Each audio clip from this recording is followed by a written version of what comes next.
SafetyCulture sensors monitor temperature and humidity, warning you in real time when things go wrong. You get instant visibility, historical trends, and peace of mind.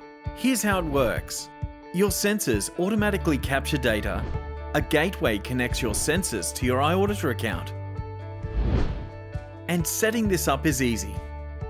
First, we need to install the gateway.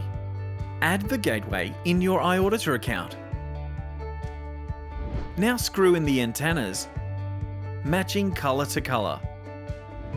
Connect your gateway to power and turn it on. Now let's set up your first sensor. Add the sensor to your iAuditor account. Add a name for the sensor. Most people name it after the area or the asset the sensor is monitoring. It's time to switch your sensor on. Your sensor is now connected. Your sensor will automatically send data every 10 minutes to your iAuditor account.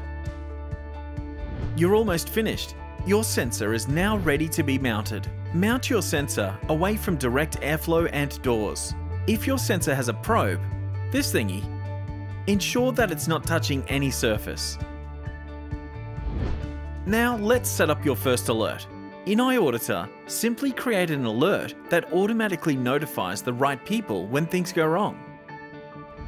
Your sensor is now set up. It's time to move on to other important things with confidence, because you've got this one covered.